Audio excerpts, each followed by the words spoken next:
Anyone who grew up watching Captain Tsubasa learned that soccer is, above all, about friendship. The united team, the hero's journey, the last-minute goal born from teamwork. But what if I told you that this romantic formula is exactly what's holding Japan back from ever winning a World Cup? That to win, what you really need isn't friendship, but a twisted, almost pathological kind of ego. That's the gut punch to nostalgia that Blue Lock delivers. An anime that completely tosses aside the team spirit playbook and throws us into a bizarre project where Japan's top 300 high school strikers are locked inside a high-tech prison. Inside, the goal isn't to build a team, but to forge the ultimate egoist, a striker who only cares about scoring goals, no matter the cost. So buckle up, because today on the channel, we're diving into the full story of Blue Lock, one of the most hyped anime among otaku in recent years. Here we meet Isagi, a high school player whose team is in the Saitama Prefectural Finals. The game is tense, and with the score against them, Isagi gets a golden opportunity in the box. He could shoot, but following his coach's mantra that soccer is a team sport, he passes to his teammate Tada. And what happens? Tada hits the post. On a deadly counterattack, the opposing team scores, and their star player Kira secures the victory. Game over, dream over. Isagi is completely devastated, thinking that if he had taken the shot, his fate might have been different. He dreams of being a star like Noel Noah, but now he sees himself as a total nobody. At home, his mom hands him a mysterious letter from the Japan Football Union. He's been selected for a training program. When he arrives, he runs into Kira, who was also invited. The place is packed with 300 of the best U18 strikers in Japan. Then Ego enters the scene, a guy who looks straight out of an anime as the main villain, hired to make Japan win the World Cup. He introduces the Blue Lock Project, a hardcore training facility where the 300 will live and train until only one remains, the world's greatest striker. Anyone who wants to leave can. But Ego drops a bombshell. Japanese soccer is weak because it lacks ego. He name drops Pele and Noel Noah, saying the best in the world are egoists who only think about their own goals. Isagi, inspired by this insane speech, is the first to run into Blue Lock.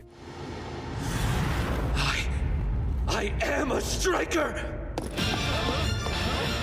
Inside, the first test is announced, a deadly game of tag. The last one holding the ball is eliminated forever. The lowest ranked player, Igarashi, starts with the ball. It quickly turns into an every man for himself frenzy. Isagi hesitates to target the weakest player, but an eccentric guy named Bachira encourages him to aim for the strongest, Kira. On a pass from Bachira, Isagi doesn't think twice and blasts a shot right in Kira's face. That's right. Find the strongest.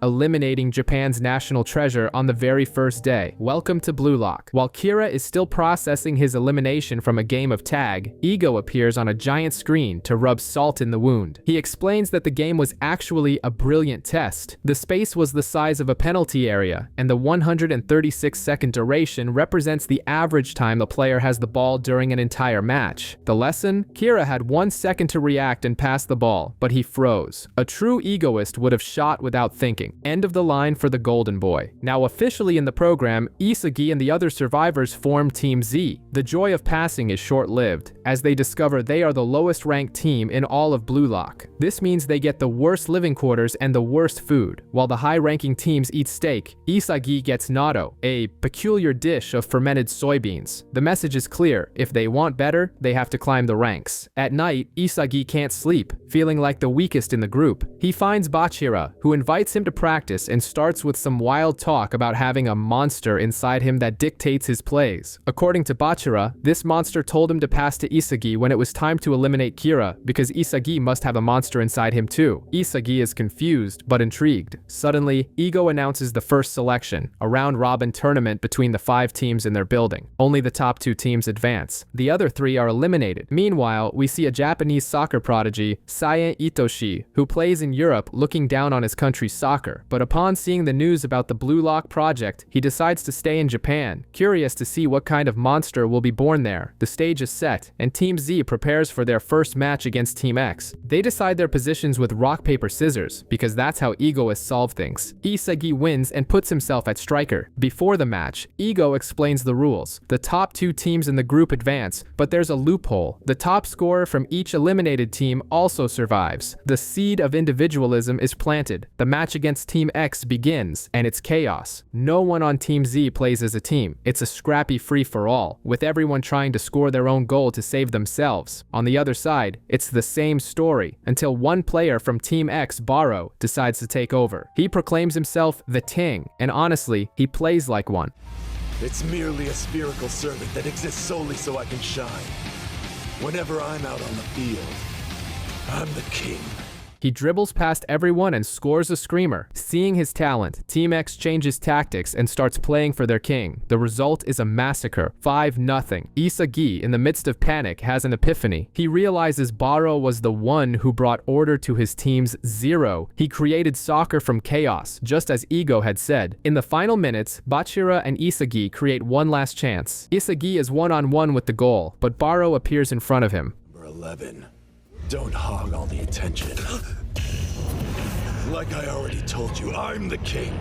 Get past me. Under pressure, with teammates calling for the ball, Isagi hesitates. He, who entered Blue Lock to become an egoistical striker, ends up passing to Kunigami, who scores a consolation goal. The game ends 5-1. Barou taunts Isagi, saying anyone who chokes in front of the goal has no business being a striker. The loss sparks a fight within Team Z, but they're starting to understand the lesson. Ego appears on screen, confirming they're on the right track by grasping the concept of creating 1 from 0. Now, he says, they need to figure out each player's individual weapon so they can destroy their opponents. Team Z gathers to decide on their weapons and personal mottos. Isagi is a bit lost, unsure of his own, while Chigiri refuses to say anything. The guys realize that just knowing each other's strengths is useless if they keep playing the same way. Then, Quan, the team's strategist, comes up with a plan. A formation that rotates clockwise like a carousel to give everyone a chance to be the striker. At mealtime, Isagi is still down, thinking he might not have a special weapon, especially after seeing Barou play. That's when Kunigami comes over to thank him for the pass in the last game. Isagi asks him why he plays soccer, and Kunigami gives the best answer. He wants to be a soccer superhero, not a manga or anime hero, but a real striker who inspires courage in people. The reason I play is to become a superhero. Isagi thinks that's super cool. Kunigami then grabs a steak, and Isagi is shocked since he's still on Natto. It turns out anyone who scores gets points to trade for premium food. Since the goal was a joint effort, Kunigami splits the steak with him. Isagi explains the pass was instinctual, and Kunigami suggests that might be his weapon, making decisions in the heat of the moment. The match against Team Y begins. The striker carousel plan is put into action. First up is Bachira with his solo dribbling weapon. He pushes forward but gets surrounded. Next, it's Kunigami's turn. With his cannon-like left-footed shot, he tries, but Team Y's defense blocks everything. Isagi notices the opposing team is parking the bus just waiting for a counterattack, and that's exactly what happens. Their number 9, Okawa, receives a long ball from a guy named Nico and goes one-on-one with the goalie, scoring the first goal. Team Z is frustrated, and at halftime, arguments break out, but Quan insists they stick to the plan. The game remains tense until Gagamaru, with his freakish agility, gets a header in, but the keeper saves it. On the corner kick, Isagi gets a bad feeling. He figures out that Nico is the mastermind behind everything, and instead of attacking, he runs back to defend. I've got it! That jolt I felt earlier came from the true heart of Team Y. He intercepts the ball meant for Nico and shoots for the goal. The ball deflects, but Gagamaru in the blink of an eye appears and finishes it, tying the game and smashing his face into the post in the process. Blocked it!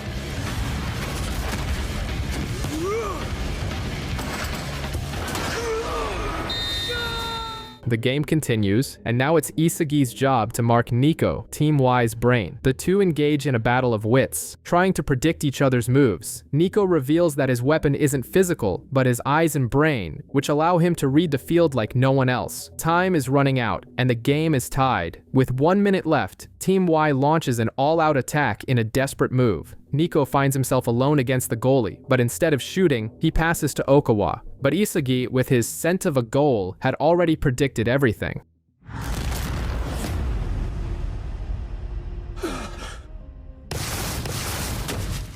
He intercepts the ball and yells that Nico isn't cut out to be a striker for hesitating. He said he starts the counterattack. The ball goes to Kunigami, then to Bachira, who crosses it into the box. Isagi, who ran the entire length of the field, appears out of nowhere and fires it into the net, scoring the 2-1 winner. Isagi! I am a striker! The team celebrates, but Isagi stares at the crying opponents. He knows he just crushed their dream, and for the first time, he feels good about it. His ego is awakening. After the game, the guys share their victory stakes. Kunigami says Isagi's weapon is his ability to smell where the goal will happen. Later, unable to sleep, Isagi finds Chigiri in the monitoring room, and then Chigiri, who also saw the goal, explains that Isagi's ability is spatial awareness, like he has a mini-map of the field in his head. Curious, Isagi asks about Chigiri's weapon. The boy finally opens up, revealing he suffered a severe knee injury that nearly ended his career. He came to Blue Lock to find a reason to quit soccer for good. Isagi disagrees, telling him he doesn't really want to quit. Suddenly, Eagle appears on screen to spice up the competition. He reveals a new ranking based on goals scored, and to everyone's surprise, Isagi, who was once a nobody, is now Team Z's highest-ranked player. Ego says the next step is to polish their weapons. Inspired, Isagi decides to work on his physique to last the full 90 minutes.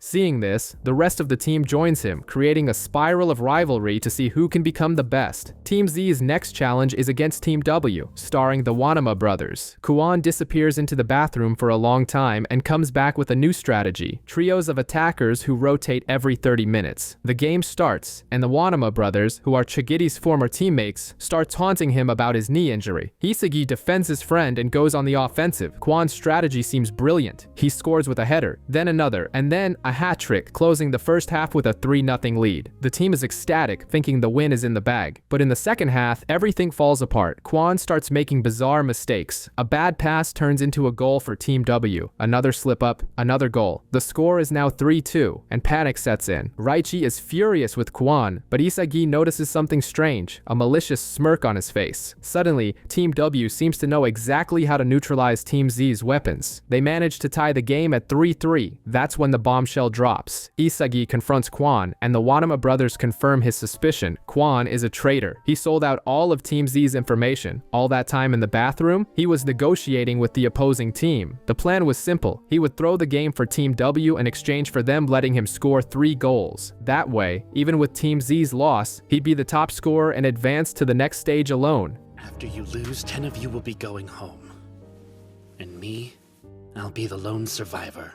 In one of the biggest betrayals ever, Kuan announces he's now playing for Team W. The game has become 12 versus 10. He tells Isagi that to win, you don't need bonds, you need ego. To make matters worse, Team W scores again, taking the lead 4-3. Team Z is in shock, betrayed by their own teammate and facing an almost impossible situation. Isagi gets the ball but is immediately swarmed by the Wanama brothers, who now know all their tactics thanks to the traitor. Kuan himself shows up to gloat, telling Isagi to just give up. The goalie, Yaemon, manages to make a miraculous save, but the mood is grim. The camera then focuses on Chigiri, who is frozen in place. He remembers his time as the Flash at his old school, humiliating these same Wanama brothers. But a career-threatening knee injury left him afraid to run again. Since then, he's basically been looking for an excuse to hang up his cleats. And this game seemed like the perfect one. With 5 minutes left, Isagi keeps fighting like a madman, refusing to give up. He tries to do it all himself, but gets dispossessed. He runs back, shouting that he's still going to score. Watching this, Chigiri realizes that Isagi is just like he used to be, a guy who believes he can be the best in the world. When Isagi recovers the ball and passes to a frozen Chigiri, he doesn't wait. He just shoves his teammate and takes the ball back. That push awakens the monster. Chigiri thinks, you know what? Screw it. He no longer cares if he gets injured again. He just wants to play. Declaring to himself that he is the best striker, he takes off. Ready or not, leg. I'm the best striker in the world! In that exact moment, Isagi smells the goal and launches the ball towards Chigiri on the other side of a field. No one understands, but Chigiri flies past Kuan like a rocket, gets the ball, dribbles past the defense, and shoots. It's a goal. 4-4. Move it. Outrun them. What I want is another chance to become the best. The team goes wild. Chigiri thanks Isagi for reigniting his passion. Meanwhile, Team W chews out Kuan. The match ends, and Team Z spots Kuan trying to strike a deal with their next opponent, the undefeated Team V, but they refuse, finding his proposal boring. Isagi glares at the trio and declares he's going to crush them. They have to beat Team V no matter what. A draw won't cut it, as they'd lose on goal difference. The mission seems impossible, given that the opposing attacking trio, Tsurugi, Reo, and Nagi, has scored 18 goals in 3 games. We then get Ryo's backstory. The guy is basically Richie Rich, born with a silver spoon and bored with life. He decides his new goal is to win the World Cup. Walking through school, he finds Nagi, a lazy gamer who out of nowhere shows off absurd reflexes by saving his falling phone with his foot. Ryo becomes obsessed and decides Nagi is his treasure. He convinces the kid to play soccer, even though Nagi hates the idea of trying hard. Back in the present, the atmosphere on Team Z is tense. Yoichi still wants to punch Quan, but Isagi stops him, saying they need 11 players. Quan refuses to play, claiming he'll qualify anyway as the team's top scorer. That's when Ego appears on screen to lecture them. He humiliates Quan, calling his betrayal-fueled goals trash with zero reproducibility. Ego lays it on them. They need to find a formula for scoring goals, a way to repeat their success instead of relying on luck. Ego's words hit Isagi hard. He knows his spatial awareness isn't enough. He goes to train and runs into Barou, a cocky striker from another team. Isagi asks for help, and Barou, after blasting a ball in his face, shows him his formula. He has a specific shooting zone on the field. His incredible physique is just a tool to get to that zone and unleash a rocket. Isagi understands the concept, but knows he can't copy it. The night before the match, fear grips everyone. The game kicks off. Team Z's strategy is to defend and counter. They manage to steal the ball, but their attack fails. And then, the Team V show begins. Ryo copies a long pass he saw earlier, and Nagi, with an otherworldly first touch, traps the ball perfectly and scores. He controlled it? Impossible! Who is this guy? 1-0, and he even mutters, "That was easy." The humiliation continues. Shortly after, he scores a second goal with a spectacular bicycle kick, 2-0.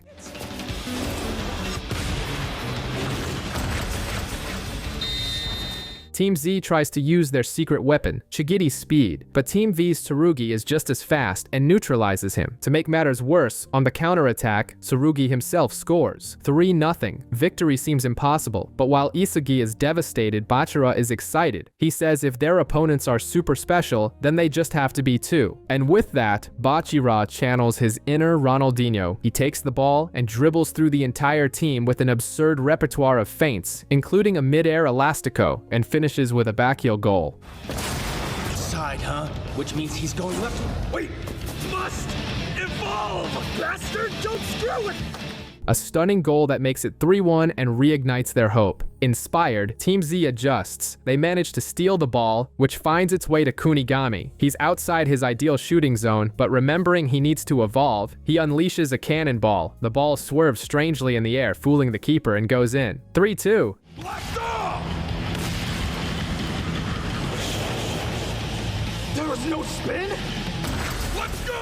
The game is on. In the second half, the ball falls to Isagi, who has a chance to shoot, but he hesitates and loses it. Nagi doesn't let it go and taunts him, calling him useless and inefficient. The words sting but light a fire in Isagi. He realizes Nagi is right. He overthinks instead of acting. Meanwhile, Chigiri faces off against Tsurugi again. He realizes he can't win in acceleration but can beat him in a longer sprint, so he kicks the ball into open space, betting on his own speed. The tactic works. Chigiri reaches the ball first and smashes it into the net, tying the game 3-3. And he's never catching up to me! Why don't you hang back a while?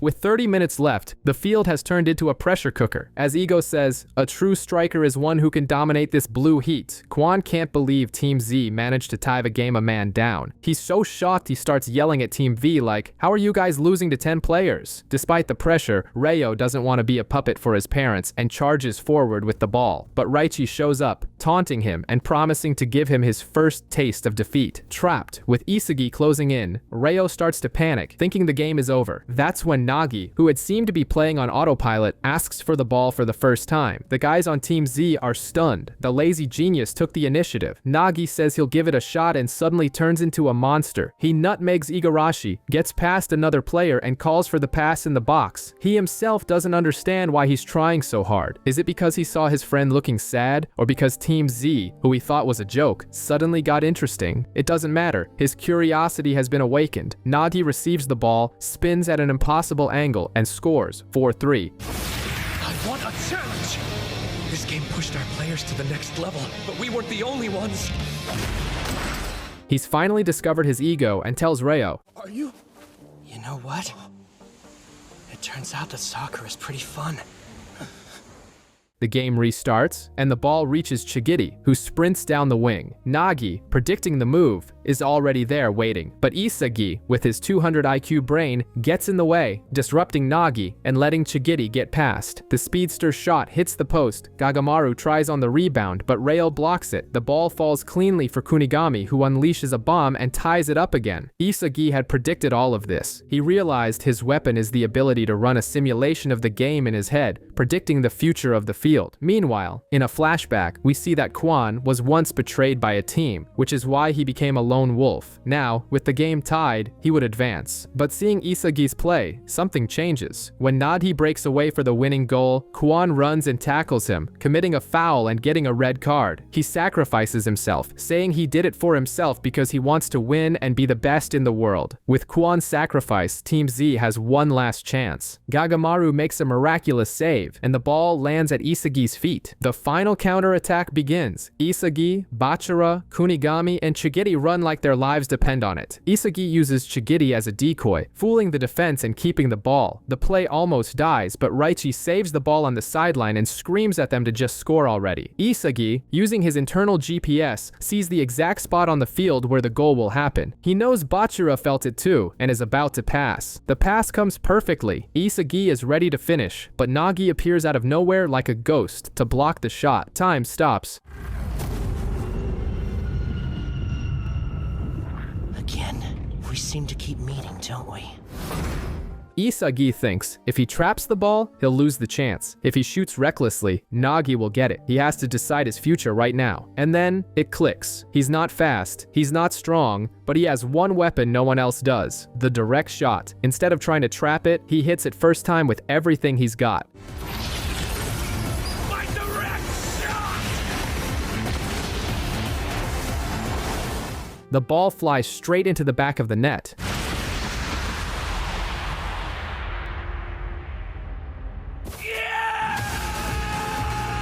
The referee blows the final whistle. Team Z has defeated the invincible Team V. Nagi, for the first time, tastes the bitterness of defeat. After the game, Raichi punches Quan to settle the debt for the betrayal, but welcomes him back. We see the final standings. Team Z advances, along with the top scorers from the other teams. But the plot twist comes from Ego. He reveals that Blue Lock is just one building. It was all a lie to instill in them a hunger for victory, like that of the world's greatest players who came from nothing. The second selection is about to begin, and before them appears Rin Itoshi, the younger brother of the prodigy Sae, who walks into the challenge first. Isagi enters the first stage of the second selection, which looks like a video game level. He's in a room with a holographic goalie, the Blue Lock Man, and has 90 minutes to score 100 goals. Each time he shoots, the position of the ball and the goalie changes. It's an insane finishing drill. After 30 goals, the level increases and 3 holographic defenders appear. Things get serious. At 60 goals, max mode is activated. The defenders move and the ball comes with a spin. Isagi starts missing everything. He realizes that until now, his goals only happened because of his friends' perfect passes. He needs to learn to fight alone. With time running out, he has an epiphany. He doesn't need full power, but precision. He focuses all his attention on the point of impact with the ball and manages to score. He finally understands the formula for his direct shot and completes the 100 goals. In the second stage, the rule is simple. Form a team of 3. Isagi finds Bachira, and they decide to wait for Kunigami or Chigiri. But then comes the twist. Nagi approaches and asks to join Isagi's team, abandoning Rayo. He says that after losing, he wants to play with Isagi to understand what he felt. It's a stab in the back for Rayo, but Nagi is following his ego. Isagi accepts, and the unlikely trio is formed. They advance to the third stage and come face to face with Rin's team, the first ranked player. Ego appears and explains the rules. A 3-on-3 battle. The winning team steals one player from the losing team. It's a rivalry battle, where you steal your opponents to get stronger. Itoshi, with the arrogance of an anime villain, says he doesn't care who he plays against, as Blue Lock is just a stepping stone for him to surpass his brother. Hearing this, Isagi's ego explodes. He faces the strongest team of all and says, "We'll play you." You don't care who your opponent is? Then I'll listen to my ego. Play us. Isagi's team and Itoshi's team agree to a pickup game. The field is smaller and the goalie is the blue lock man. Isagi's team is white and Itoshi's is red. The match kicks off and Team White comes out swinging. Bachira breezes past Tokimitsu like he's a traffic cone, fakes a pass to Isagi, and sends the ball to Nagi. Ryu, the stylish giant, tries to block, but Nagi gives the ball a subtle touch, perfectly weighted for Isagi. He takes a direct shot and goal! Isagi is pumped, thinking his training paid off and that they can actually beat the top 3. But Itoshi just yawns, saying the level is so low he's going to die of boredom. To him, this is a battlefield, and they're turning their backs on an armed soldier. The whistle blows, and Itoshi, without a second thought, shoots directly from midfield and scores. Just like that, Itoshi calls everyone an NPC and says he wants to end the game quickly. For him, it's not about a dream, it's about life and death. To lose is to die. The game continues, and Isagi's team attacks again, but this time, Ryu uses his freakish height to intercept the pass to Nagi. The ball is loose. A struggle ensues, and Isagi tries to shield possession, but Ryu, with his nearly 2-meter-long legs, shoots from behind him and scores again. Next, it's Tokimitsu's turn. The guy starts having an anxiety attack, thinking he'll be eliminated if he loses. This negative energy transforms into brute strength, and he plows through Isagi like a bulldozer to make it 3-1. Isagi realizes Itoshi's team has zero teamwork. They're just 3 monsters playing on their own, and yet the skill gap is absurd. Nagi, on the other hand, is finding it all amazing and even proposes a strategy for the first time. The idea is to stay close in a triangle, passing the ball non-stop. It works. Bachira sends a ball with a crazy spin towards Nagi, who gets the message, lets it go past him, and scores a brilliant goal. The score is 3-2. Itoshi, annoyed, tries another goal from midfield, but Isagi predicts the play and blocks it with his head. On the resulting corner, however, Itoshi curls it with a bizarre vertical spin and scores again, 4-2. No, it's over all of our heads. He's aiming for the goal with a vertical spin direct shot.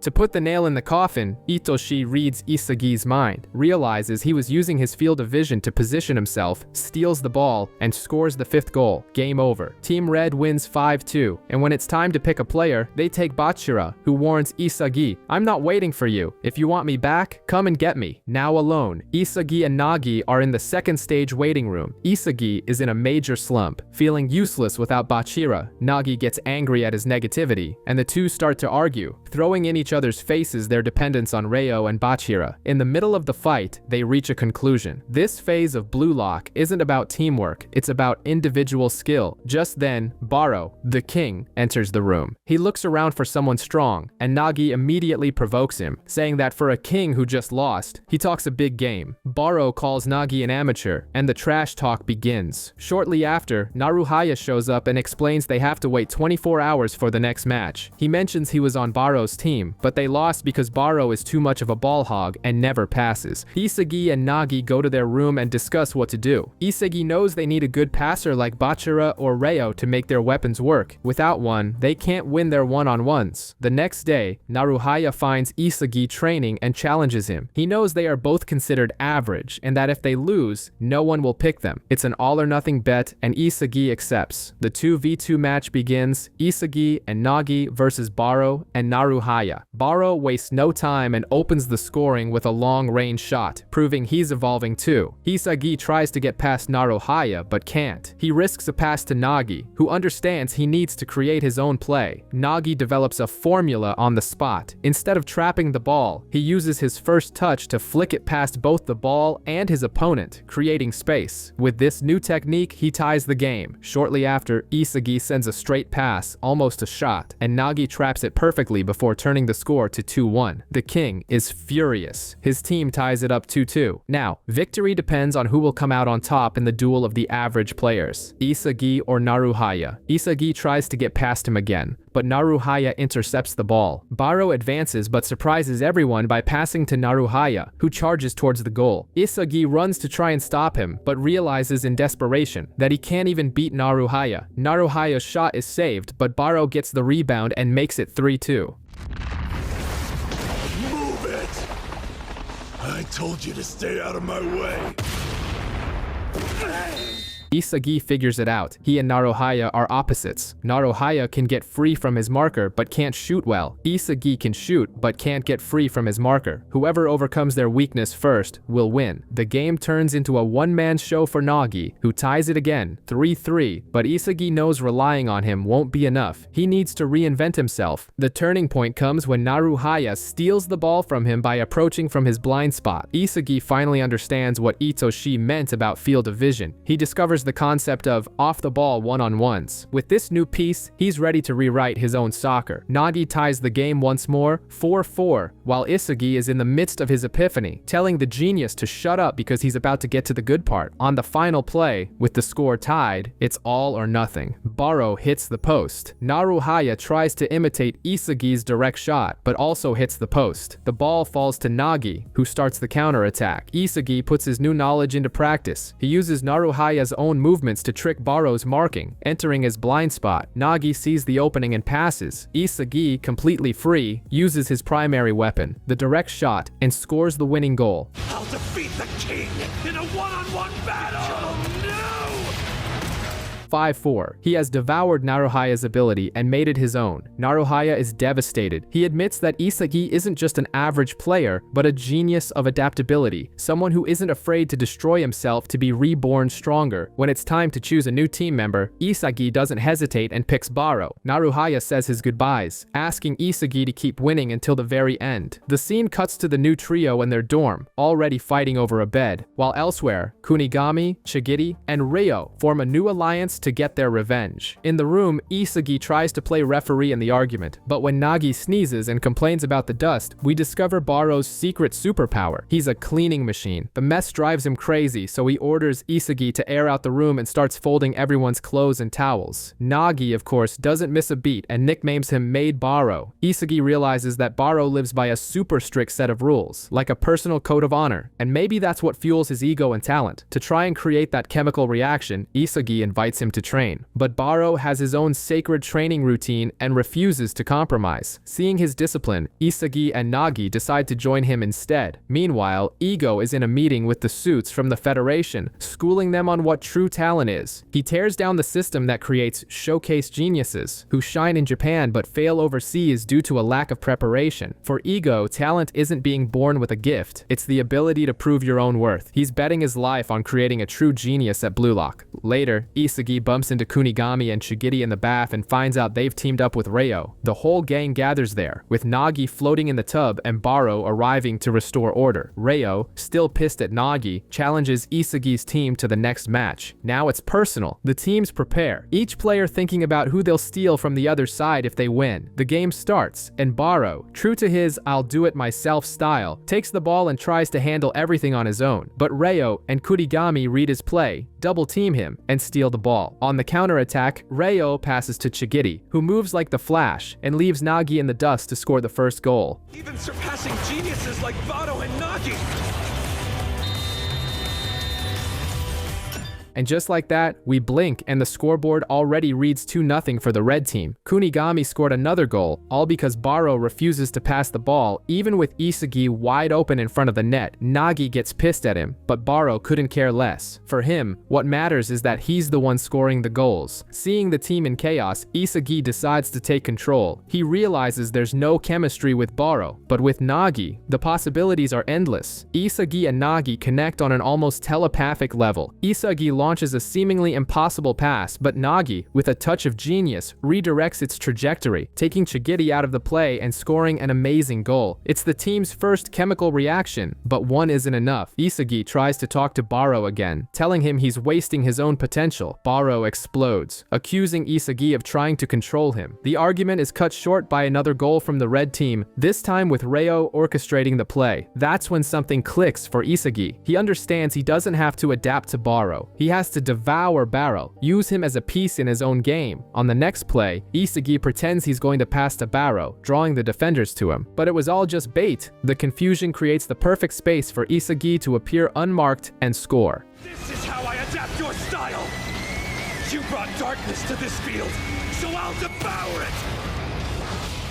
3-2. To provoke him, Isagi calls Barou a jackass, the same insult Barou uses on others. This lights a fire under the king. Furious, Barou aggressively steals the ball, and in the ensuing scramble, the ball falls to Nagi, who ties the game. 3-3, but the joy is short-lived. Chigiri on the other side also evolves mid-game, creates a new technique, and scores again, putting the red team back in the lead. With the score at 4-3, Barou spirals into crisis. The little king has been dethroned and is down on his knees. He remembers always being the protagonist, how his pleasure came from crushing others with his goals. But now, he's the one being crushed. In a desperate move, he shoots from midfield and hits the post. In the ensuing chaos, the ball lands at the feet of an open Isagi, and then the unthinkable happens. Barou's body moves on its own, and he passes the ball.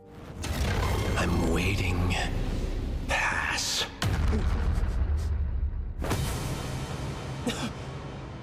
Isagi scores 4-4. For Barou, this is the ultimate defeat. He didn't pass because he wanted to. He was forced to by Isagi's brilliance. The game comes down to the final ball. Isagi and Nagi, seeing Barou as a dethroned king, devise a plan to stop Chigiri, completely ignoring their former teammate. The plan works. They steal the ball, and Nagi passes to Barou. In that moment, Barou has a choice. Pass the ball, accept a supporting role, and secure the team's victory, or rebel. He thinks about the mediocre future that awaits him if he becomes just another player on the team, and he refuses. Barou decides that if he can't be the hero, he'll be the villain. He stops trying to play with them and starts playing through them. I refuse to accept!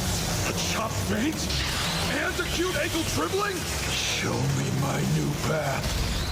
With a series of new dribbles cutting left and right, he uses Kunigami, Ryo, and even Isagi himself as shields and decoys. He devours Isagi's light to create his own darkness. All alone, he pushes forward and shoots, scoring the game-winning goal. 5-4. The king is back. In the end, Barou demands that Isagi take back what he said. Isagi, impressed, apologizes and admits it. Barou is incredible. For the first time, they understand each other. Now the winning team must choose a player from the losing team to join them. The decision hangs in the air. Barou wants Kunigami because the guy has great ball control and would beef up their offense. Nagi, on the other hand, bets everything on Ryo, saying he would balance the team like a versatile wild card. But Isagi comes in with a crazy idea. He doesn't want a balanced team. That's too predictable. Remember how he and Barou devoured each other on the field? That's the vibe. Isagi wants someone who can devour everyone and create an unpredictable chemical reaction. And who's the perfect man for that? None other than Chigiri, the speedster of the group. Isagi calls out to Chigiri, saying he needs his legs to win. Meanwhile, one of Blue Lock's saddest moments unfolds. Nagi brutally gives Ryo the cold shoulder. He says their promise to become the best in the world together is over, that Ryo has become a nuisance, and that he's moved past that phase. It's the end of an era. Isagi, seeing the guy crushed, tells him straight up, stop being the one who's chosen and become the one who chooses. Elsewhere in the facility, Bachira trains with Rin and remembers his mom telling him the monster he sees is just an imaginary friend. Back with the new team, living together is a disaster. Barou has become the marm of the group, complaining about wet towels and socks on the floor. While Nagi and Chigiri couldn't care less, Barou and Isagi have a serious talk. Barou admits Isagi was right about everything, except for calling him a jackass, and that he's stronger now. They declare a rivalry to see who can evolve faster. At the same time, Nagi watches videos of the world's best striker, Noel Noah, to learn ball control, and Chigiri, showing his surgery scar, reveals he's no longer afraid of getting injured. And then we see Isagi going after Bachira, fulfilling an old promise. The 4v4 match begins, and the trash talk is flying before the ball even moves. Ryu, the pretty boy on the opposing team, becomes obsessed with Chigiri's hair, and they exchange compliments about each other's glam. Meanwhile, Tokimitsu is having an anxiety attack, and Barou, as usual, has zero patience for any of it. The whistle blows, and Isagi's team immediately shows what they're made of. In a practice play, they use their developed chemistry to neutralize Bachira, and Chigiri uses his speed to score the first goal. It's the dream team up, but the celebration is short-lived, because Rin decides to get serious. The guy is a monster. He reads the entire field like an open book. In a brilliant play, he dribbles past Nagi, Chigiri, and even Isagi, as if they were training cones, and ties the game. Isagi realizes Itoshi is a different kind of genius, one who doesn't need chemical reactions because he alone is the entire operating system. Shortly after, Bachira makes makes an absurd curving pass that looks like a shot, and Ryu flies in for a header to take the lead. 2-1 for Itoshi's team. The impending defeat awakens a sleeping giant, Nagi. Frustrated, he realizes he needs to evolve and leave his past with Rail behind. In a play that defies logic, he creates an opportunity out of nothing, playing a 1-2 with Isagi and faking out Itoshi himself. With a fate volley that turns into a perfect trap, he fires the ball into the net, tying the game at 2-2. Shoot! Gotcha! First I'll control it, and then... Nagi finally understands that alongside Isagi, his potential is limitless and there's no turning back. Seeing this, even the cold-hearted Itoshi admits that he gets excited when he's frustrated. The intensity is cranked up to a new level. Ego, watching from his room, asserts that miracle goals like Nagi's aren't luck but the result of a formula, and Itoshi is about to prove it. He restarts the game and orchestrates a symphony of perfect passes, using Tokimitsu and Ryu like pieces in a deadly chess game. He reads every move from Isagi's team, and in the end, sets up Bachira right in front of the goal to make it 3-2. Itoshi is playing chess while everyone else is playing checkers. Isagi then gets a wild idea. If Itoshi can read everything, they need to do something he can't predict. And what could be more unpredictable than stealing the ball from your own teammate? Isagi uses himself as bait, and at the perfect moment, Barou, the king, appears and steals the ball from him, catching the defense completely off guard and tying the game 3-3. It's an anomaly you can't predict!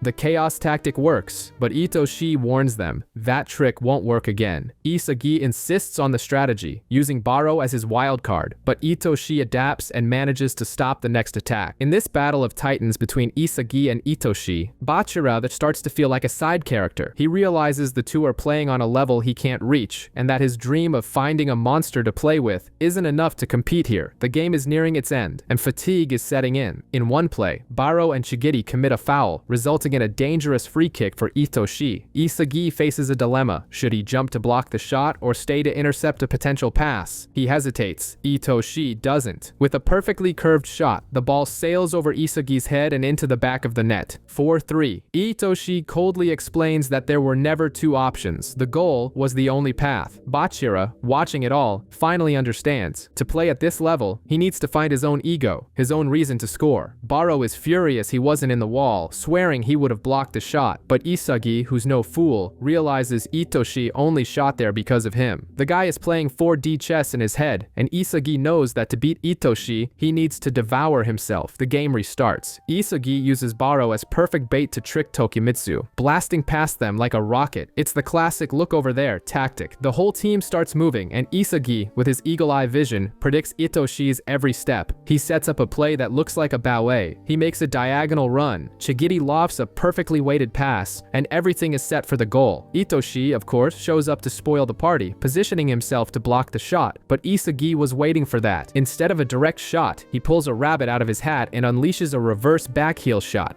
Last action, when you least expect it, I direct backheel!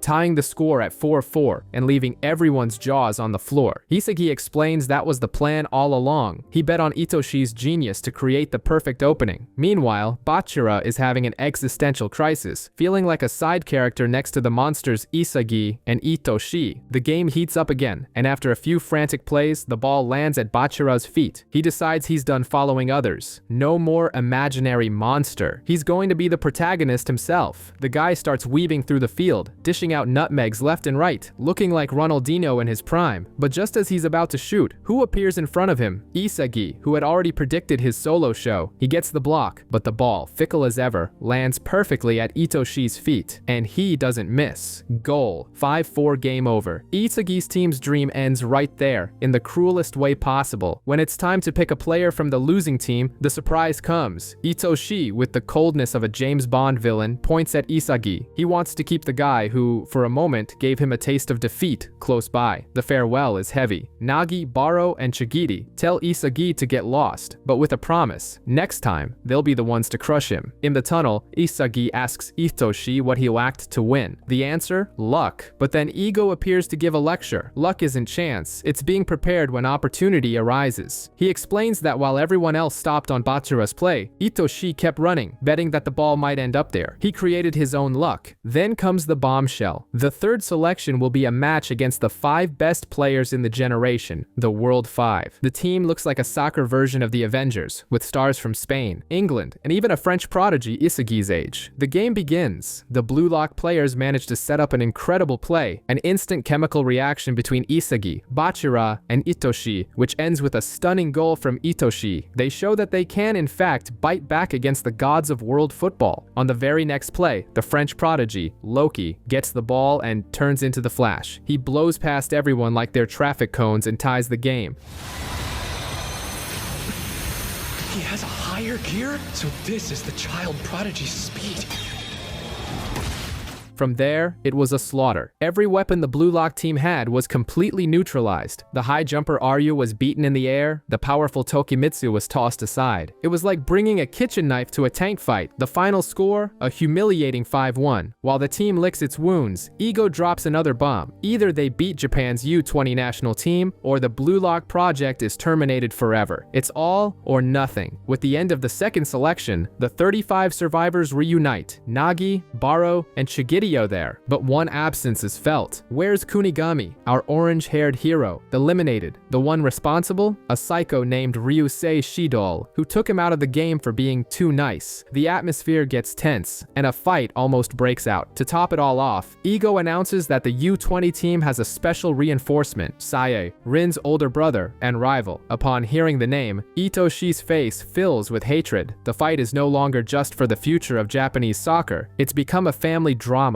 In a flashback, we see Rin challenging his older brother Sae to a 1v1. Sae, with stone-cold indifference, says that if Rin loses, their shared dream is over. And just like that, he completely humiliates Rin, telling him the kid hasn't learned a thing. What an atmosphere. Cut to the present, and Ego is on the phone with the head of the Japan Football Union. The guy is laughing his head off because tickets for the Blue Lock vs Japan U20 match are selling like hotcakes, all thanks to the interest in Sae. The man's reputation precedes him. Ego then gathers the 35 remaining players and drops the bomb. They have 3 weeks to prepare for this do-or-die match. If Blue Lock wins, they take control of the national team. If they lose, it's over. The project is canceled forever. Win this and you win the right to represent Japan. But if you lose, it's the end of you. The pressure is at its peak. To decide the starting lineup, Ego creates the tryouts. He reveals the top 6: Rin, Shidol, Karasu, Otoya, Yukimiya, and Nagi. These 6 are split into 3 pairs, and the rest of the players have to choose which squad to join, forming 3 teams of 5 to compete. Bachira, who is ranked 7th, gets a special role due to the odd number of players. After some deliberation and a chat with Barou, Nico, and Reo, Isagi and Bachira make the same decision: join Team A, with the explosive duo of Rin and Shidol. Meanwhile, the head of the JFU orders the U20 coach to crush Blue Lock, and to make matters worse, the person who accepts the captaincy of the opposing team is none other than Oliver Aitu. The final task of the third selection is a tryout where players are divided into teams A, B, and C. The first match is announced: Team A versus Team B. A lottery determines the rest of the squads. On Team A, Nanase, Fiori, and our protagonist Isagi join Rin and Shidol. On Team B, Chigiri the Speedster teams up with Karasu and Otoya. The 5v5 match begins. First to 5 goals wins. Shidol doesn't even break a sweat and immediately scores a bizarre no-look backheel goal, opening the score 1-0 for Team A. But on the response, Karasu identifies Isagi as the weakest link, steals the ball from him, and ties the game. Hiyori explains that Karasu is like an assassin who mercilessly hunts down his opponent's weaknesses. Once he's identified your weaknesses using his super sharp analysis, He'll just keep on coming for you again and again till you're down and out. The score later moves to 2-2. Chigiri, feeling a bit left out, uses his Olympic-level speed to create a chance, but Rin blocks him. Just then, Otoya uses a ninja step, appearing out of nowhere behind Rin to take the lead. 2-3. After another goal, the score is 2-4, and desperation starts to set in. On an attack, Rin and Shidal run into each other trying to shoot the same ball and lose the opportunity. The beef between them explodes, showing they're as compatible as oil and water. And in the midst of this chaos, Isagi watches them argue and has an epiphany. He realizes he's found a piece he can use to his advantage. Right after the restart, Isagi struggles to get past Karasu, but Nanase shows up to help and creates an opening. Then Isagi has a brilliant idea. He uses Shidal for an unexpected 1-2, and Shidal himself finishes with a spinning kick. The score is now 4-3. Isagi starts to understand his new role, like a conductor creating plays by connecting his teammates. He, Nanase, and Hiyori form a triangle and advance with the ball. Hiyori makes a perfect pass to Isagi, but his direct shot is blocked. Luckily, Rin is there to pick up the rebound and fire it into the goal, tying the game at 4-4. It's all or nothing now. In the decisive moment, Hiyori gives Isagi one last piece of advice. Stop planning everything in your head. It's too slow. He needs to learn to think instinctively. On the final attack, Isagi switches off his brain and enters a state of pure concentration, relying only on his senses. He's in the flow. He reads the game, intercepts a pass meant for both Rin and Shidal, and dribbles past everyone. He dodges a final tackle from Shidal and unleashes a direct shot into the goal.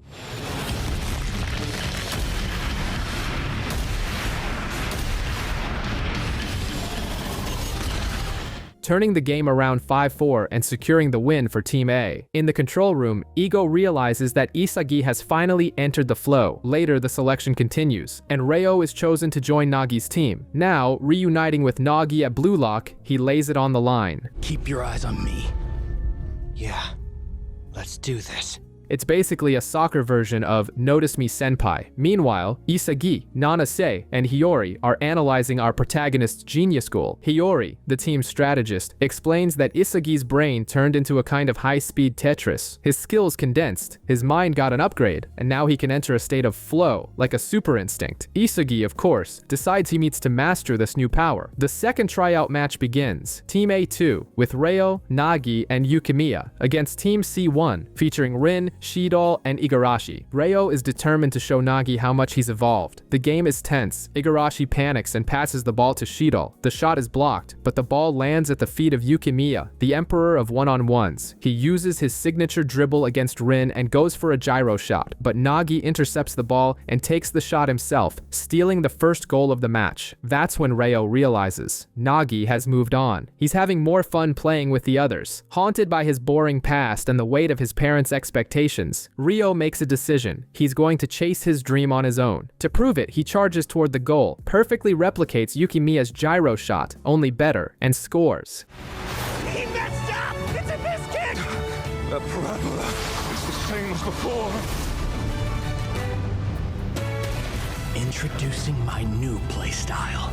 The final match of the third selection is heating up. Rin and Shidal have been clashing throughout the entire game, each determined to outscore the other. The match ends with a 5-4 win for Team A2, but Shidal refuses to accept the loss and lunges at Rin in frustration. The fight is so brutal that Igo has to use a taser to stop them. In true calm down dice fashion, with the dust settled, Igo announces the games are over and reveals the lineup for Blue Lock's match against the U20 national team. Igo appears in the flesh and explains that the team will be built around the player with the highest goal average. The center forward, unsurprisingly, is Rin. He continues to announce the rest of the team: Gagamaru in goal, Ryu and Nico as defenders, Chigiri and Bachira as wingbacks, Karasu as a defensive midfielder, Otoya and Yukimiya on the wings, and Nagi as an attacking midfielder. For the final spot, Igo chooses Yoichi Isagi, calling him the most compatible shadow for Rin. When asked why the second-ranked player, Ryusei Shidal, was left out, Igo explains that the guy's violent tendencies and his inability to create a chemical reaction with Rin make him a liability. He wasn't able to trigger a single chemical reaction with Rin Mitoshi. Plus, his violent tendencies would earn him a red card and put us at a major disadvantage. But then comes the plot twist. Sae will only play for Japan's U20 team if he can bring one player from Blue Lock with him. In a flashback, we see Sae visiting a tied-up She-Doll and recruiting him with a simple request: go wild for me. She-Doll is revealed as the new member of the U20 team and, for a change of pace, immediately starts a fight with his new teammates. In the hallways, Oliver Aiku, the captain of the U20 team, goes to have a word with Sae. Aiku mentions that the team's star, Sendo, has already gotten into another fight with She-Doll. Sae couldn't care less and calls Sendo garbage, but Aiku warns that much of the team respects the guy and might boycott the game if he's benched. Aiku then gets real. He just wants to see what Sae is capable of on the field and suggests they play without She-Doll. Sae accepts, but with a boss-level condition. If the team can't keep up with his level, he'll just walk off the field mid-game. This guy's ego is on another planet. There's a quick montage of the teams preparing, with a flashback showing that Aiku is interested in the Blue Lock project because his own talent was stifled by rigid coaches in the past. The day of the match arrives. The Blue Lock stadium is packed. In the locker room, Ego gives the final motivational speech and reveals the U20's lineup and formation, which, to everyone's surprise, does not include the problematic She-Doll. Ego explains their strategy, a system that shifts from a 4-5-1 on defense to a 3-6-1 on offense, a nitro formation designed to steamroll the opposition. The teams enter the field and the Itoshi brothers, Sae and Rin, face off on opposite sides. The whistle blows and Blue Lock goes on an all-out attack. Isagi passes to Bachira, who pulls off his signature dribble and gets past the defender. But just as he's about to be cornered, Aiku appears out of nowhere with insane speed and clears the play, leaving the Blue Lock team in shock. Aiku looks directly at Isagi and lays down the law: as long as I'm on patrol, no goals will be stolen, you little thief.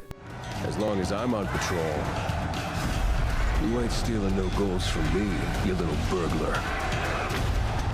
The guy is a true defensive genius, with positioning and game vision that leave Isagi speechless. The game restarts and Blue Lock tries Plan B, an attack down the right flank with Otoya's stealthy movements, but defender Darai completely shuts him down. Plan C, with Yukimiya on the left, also goes down the drain against the U20's Iron Wall Quartet, which closes off every path. To make matters worse, Aiku launches a counterattack with a long, guided pass to Sae. Sae simply floats through Blue Lock's midfield. After an exchange of passes and a miraculous save from Gagamaru, the ball lands cleanly for Sae, who makes no mistake and opens the scoring, 1-0 for the U20s. As the crowd chants Sae's name, the Blue Lock team is demoralized, but Rin, ever the hothead, promises to turn their cheers into tears. The smug Sae even mocks his own teammates, annoyed that he had to score the goal himself. In the stands, Ego explains that under pressure, players must improvise. Isagi gets the message and decides to sync his movements with Rin's, creating a completely unpredictable attack. The new combination, now with Bachira joining in, creates a 3-on-2 advantage near the goal. In the chaos, the ball falls to Nagi. Surrounded by two defenders, he executes a 5-stage fake volley, a video game-like move, lifting the ball over his opponents and firing it into the net. Nice to meet you, Japan. My name Seishiro Nagi! The crowd erupts as Nagi ties the game 1-1. Even Aiku and Sae are impressed, finally recognizing Blue Lock as a threat. After Nagi's spectacular goal ties the game, the Blue Lock players celebrate the turning point. In the control room, Ego explains to Henri that the goal was only possible because the players knew how to improvise, a skill forged in the Blue Lock program. He highlights Rin's unexpected play and Isagi's reaction as a chemical reaction that created the opportunity. Ego asserts that a winner adapts when plans fail, unlike a loser who panics. On the field, Isagi tries to compliment Rin on the play, but Rin ignores him, saying any play that doesn't end in a goal is garbage. He adds that their dynamic of using and devouring each other in pursuit of goals is the healthiest thing for them. The game resumes and Rin comes face to face with his older brother, Sae. Without mercy, Sae blows past him with a humiliating elastico. You can't surpass me. I never will. Tearing through Blue Lock's midfield. As Sae advances, Ego's voice explains his decision to place Nico at center back due to his incredible spatial awareness. And it works. Nico reads Sae's feint and intercepts a pass intended for the striker. Karasu recovers the ball and launches a counterattack with Otoya. They send the ball to Chigiri, who goes into flash mode, sprints down the right wing, and leaves even Captain Aiku behind. With my speed,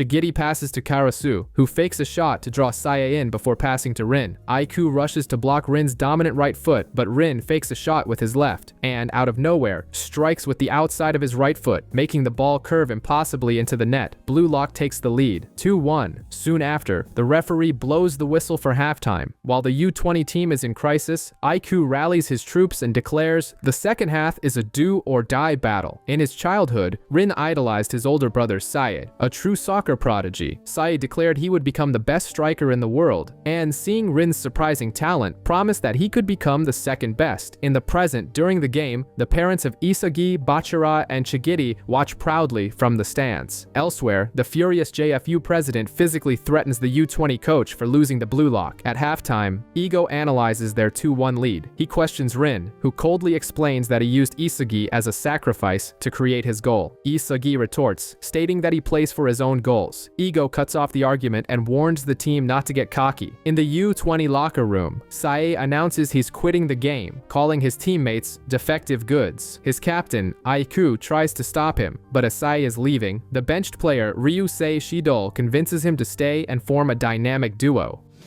Hey, genius. Isn't having a perfect life form like me around a good enough reason for you to stay and fight? Another flashback shows Sae leaving for Spain, promising to become the world's best striker with Rin. 4 years later, Sae returns a completely different person. He declares he will now be the best midfielder in the world and humiliates Rin in a one-on-one, coldly telling him he's useless and a burden. Devastated, Rin smashes the trophies and photos from his childhood. His despair turns into a burning rage, and his new life goal becomes one thing: to destroy his brother. Back in the present, as the second half begins, Shidol is brought onto the field to play alongside Sae, while a cold and determined Rin takes his position. The guy is a true berserker, and his unpredictable movements throw both teams' formations into disarray, leaving everyone lost. Blue Lock's Nico is tasked with marking this beast, but things get ugly. Shidol combines with Sendo, who acts as a decoy, and forces Nico to commit a serious foul, earning a yellow card just to stop the attack. Though frustrated, Nico has an epiphany and discovers a new pleasure in defending, realizing he can read the field and identify danger zones. On the free kick, Sae tells Shidol to visualize the ultimate goal, and then the magic happens. Shidol fakes a shot, sprints past the ball, and Sae delivers a pinpoint pass back to him. Even with Chigiri trying to intercept at the speed of light, Shidol hits an absurd volley, the Dragon Drive, tying the game at 2-2.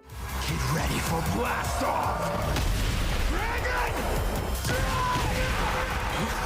He's a beast! Yoichi Isagi is left speechless, realizing their chemical reaction is the perfect fusion of instinct and reflex. Due to fatigue, Chigiri and Nico are subbed out for Ryo and Hiyori. Coach Ego gives Ryo a clear mission: use his versatile skills to stop Shidol. Back on the field, Blue Lock attacks again, but Oliver Aiku is a wall and blocks everything. The U20s launch a counter, with Sae looking for Shidol again, but this time, Ryo reads the play perfectly, copies Aiku's defensive move, and intercepts the pass. He announces he's going to shut down Shidol's party with his chameleon defense. Meanwhile, Shidol exchanges words with Sae, claiming their chemistry is pure electricity, a big bang waiting to happen. He explains his philosophy of perfection in the penalty area, a weapon that allows him to score from anywhere inside the box. And just like that, Sae passes to him. Ryo tries to block again by copying Barou's movements, but Shidol just mocks him, calling him a clone. That's when Shidol enters the flow, believing that scoring goals is the proof of his existence. He unleashes his Big Bang Drive, a long-range bicycle kick that finds the back of the net.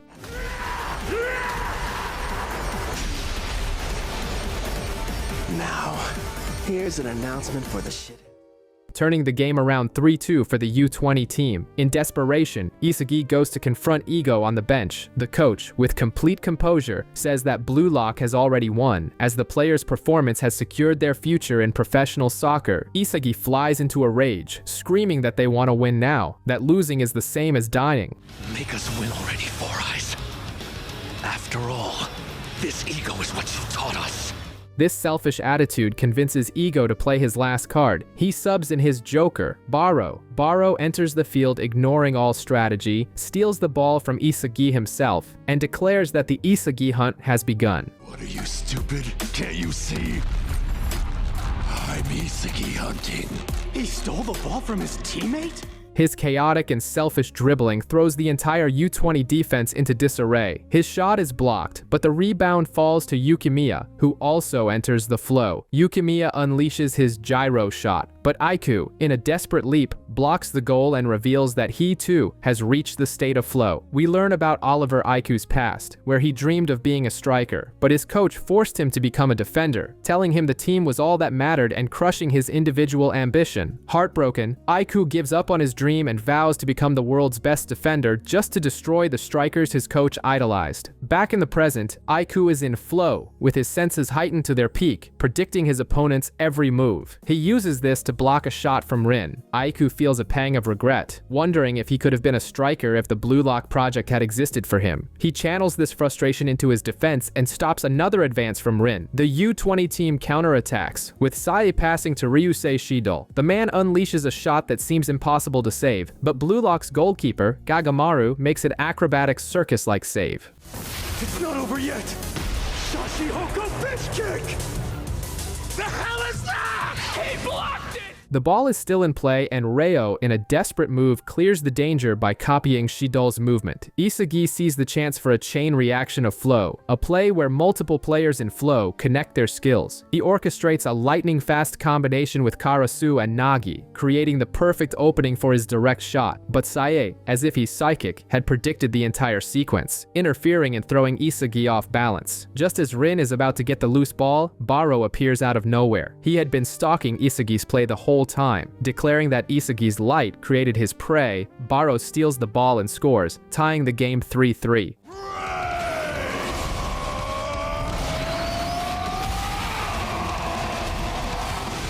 With the goal, Isagi realizes that the last point was pure luck, and that to win the game, they'll need to recreate the chain reaction of flow phenomenon. Vowing to devour both Rin and Sae, Isagi declares he will steal the spotlight and be the protagonist. The game restarts and Sae decides playtime is over. He begins to dribble with absurd skill, elevating the level of the entire match and showing he wasn't playing seriously until now. To prove his point, he blows past Isagi with an elastico nutmeg that leaves our hero in the dust. Seeing his older brother shine so brightly plunges Rin into a pit of mediocrity, making him feel completely left behind. But this bad trip is the trigger he needs. The despair activates his evolution, and he enters a state of flow, synchronizing his thoughts with Sae's to predict his every move. When Sae attempts a cross to Shidol, Rin throws himself in front of it, intercepting the ball and even taking a kick to the face in the process. Isagi is left speechless by his rival's power up. On the counterattack, Reito launches a long ball and Bachira joins the party. He activates his monster trance and, with his improvisational dribbling, weaves through the opposing defense. His shot is on target, but Aiku manages to clear the ball right off the line. The U20 team, now with a highly motivated Sendo, pushes forward, and the game turns into a frantic back and forth, with players on both sides evolving by the second. Saya gets the ball again, and Rim positions himself to stop him, predicting a pass to Shidol. However, Isagi, also in a state of flow, reads the play and realizes Rin has a blind spot. He anticipates the move, blocks Shidol's path, and steals the ball from the exact trajectory Rin expected. In the final 2 minutes of the match against the U20s, a completely enraged Rin enters a state of flow. With a crazed look in his eyes, he decides to throw teamwork out the window and go on a solo rampage. He completely dismantles the famed Iron Wall quartet of the defense, using the defender's own skills against them. First, he humiliates the speedster Neru, then the persistent Darai, and finally, the brute Neo. The U20 captain, Oliver Aiku, even uses his metavision to analyze Rin's destructive style, but the conclusion from his internal supercomputer is clear. The chances of stopping him are 0.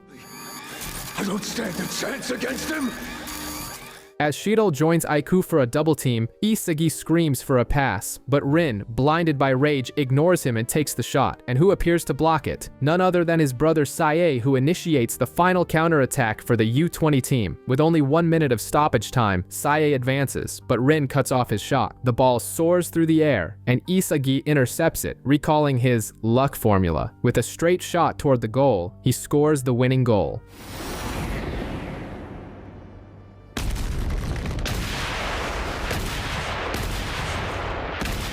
Blue Lock wins 4-3. After the final whistle, Sai admits that Isagi might be the striker Japan needs. In an interview, Isagi makes a bold declaration that he will lead Japan to victory in the World Cup. Later, in the locker room, Rin declares Isagi his new rival and vows to destroy him. To top it all off, Ego announces the end of Phase 1 and the beginning of Phase 2, the Neo-Egoist League. Then out of nowhere, that's where they'll appear. Blue Lock Project, Phase 2.